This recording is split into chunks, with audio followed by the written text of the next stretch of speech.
you to the office. Get out! And eventually, this will happen. Sir, can I talk to you for a minute? I love how, first of all, he was drinking a glass of milk while watching this video. How he needed to calm himself down, because the video offended him to such a degree that he had to play some video clips. And this scenario he's made up in his head, specifically the getting arrested part over a t-shirt. For all these reasons and the overall reaction, this video has lived on as a bit of a meme these days, with the doing your mom part really going places. Gotta admit, if nothing else, Guptail really is good at expressing such a genuine anger, but of a certain type so rarely seen. He's like an old grandma being shocked at the youth listening to rap with curse words and vulgar content, except he's like in his 20s here. So, yeah. Now, all those ranting about people being indecent and not acting very intelligently on the internet was enough to get Dylan a bit of a reputation online,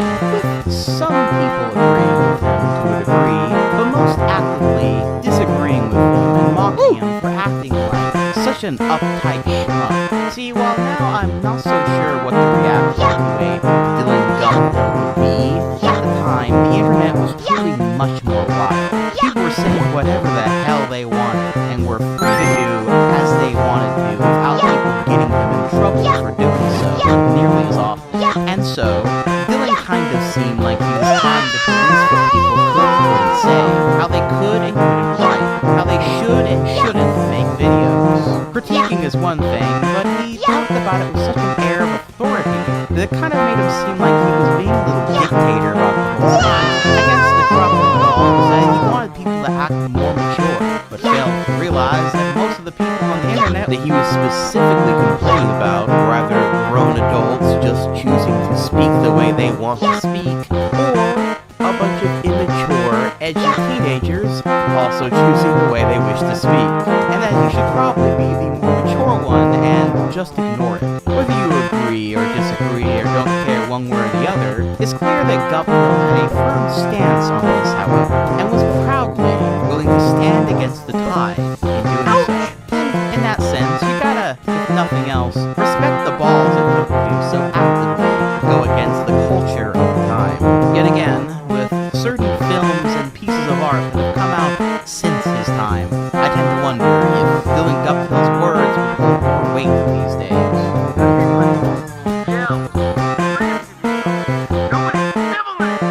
However, Guptail during this time frame would end up making a video that I'm sure he now greatly regrets, because all of this stuff I showed you, outside of the occasional person referencing the doing your mom clip, is not really what he's most well known for. Like, at all. I wanted to point these out because I found them interesting in looking into him. But truth be told, like so many interesting individuals of his time, the thing that caused his downfall and forever internet fame was, of course, Sonic the Hedgehog related. But before we move on into that specifically, there's actually one slightly more obscure Sonic related thing that he made before the most infamous one. That being this short animated video he made called Hedgehog vs. Hedgehog, The Ultimate Race High Resolution, which is about Sonic and Shadow the Hedgehog having a big race for, I don't know, they just want to race each other, I guess.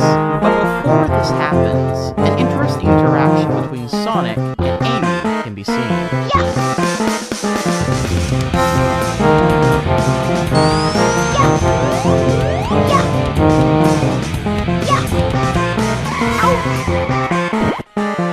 Gotcha this time, Sonic! Amy, what's the deal? Why can't you just go bother someone else? Are you doing anything special today? Well, I'm gonna be racing Shadow at 10:30 a.m. at Green Hill. Are you gonna marry me after that? I bet you are! For the last time, no! I've been through this many times before, and I don't want to have to go through it again. Come on, you know you want me, True Blue. Hey, what are you...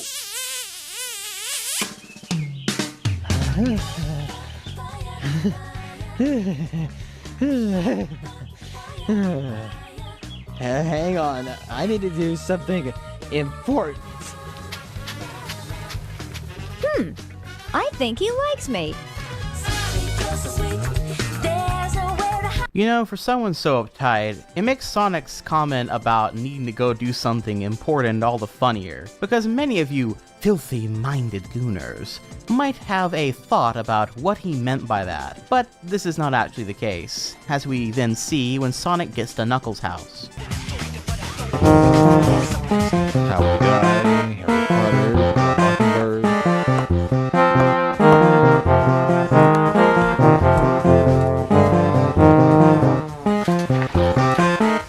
Oh, hi Sonic. Knuckles, it's important that you hear this. Something romantic just happened to me. Are you okay? It looks like you were kissed. I was. By Amy. Whoa. Hey, look. I'm gonna be racing Shadow in half an hour at Green Hill, but I really need to take a nap in the house somewhere. Gosh, I don't know about that. I just cleaned this place up myself. Alright, you can take a nap on my couch. Thanks, man. I owe you one.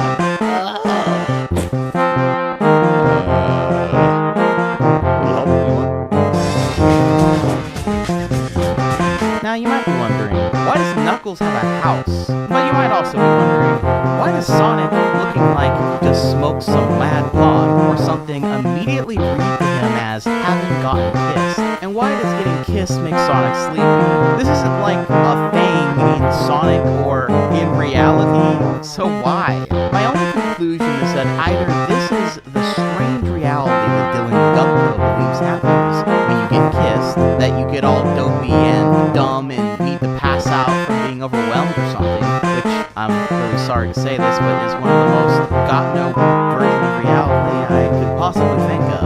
Almost rather endearing in its innocence. Or maybe this is Gupta projecting how he personally deals with such an interaction, since it's way too specific of a thing to not be based on something. Either way, though, we then get this, yet again, kind of stilted and strange interaction between Sonic and Shadow.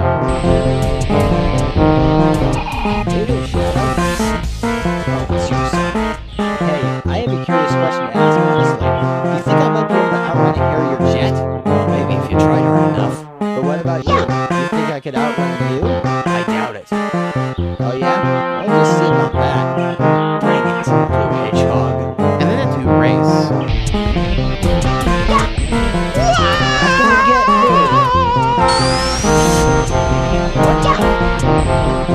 Might as well.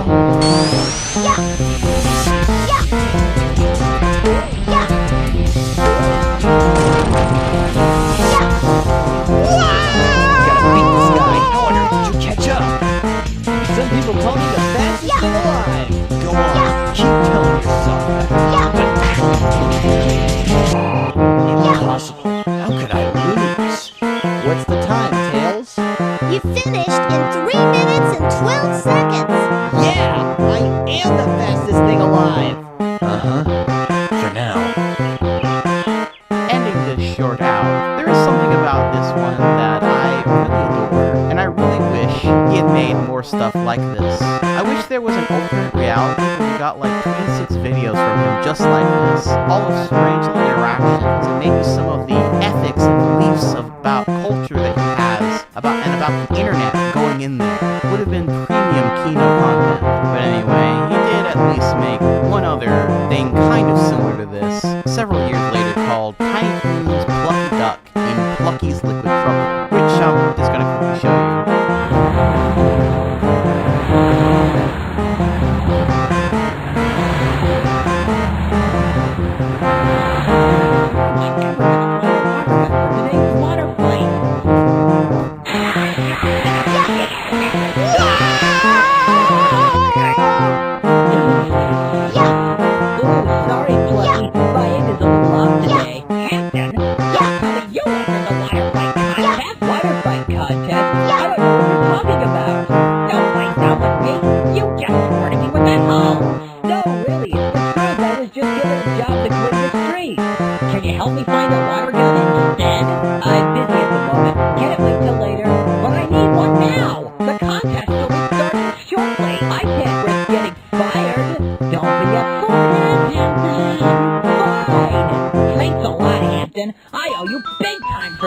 You're welcome. Now I have to get back to work. Bye-bye. Is he desperate to keep the streets clean or what? Acme Acres, Splashapalooza, here I come! I'm finally here at it.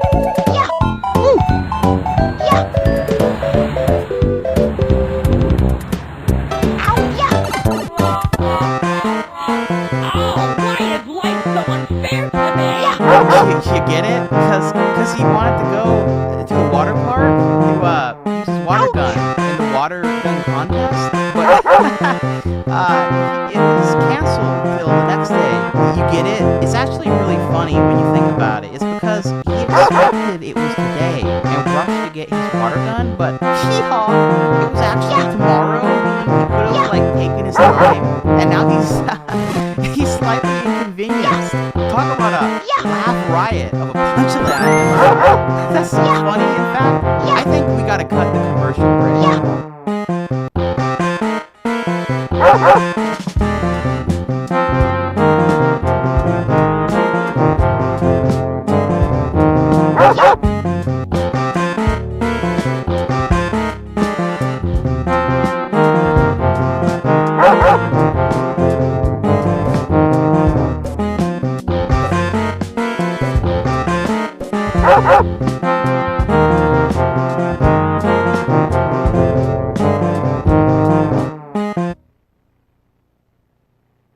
So now, I suppose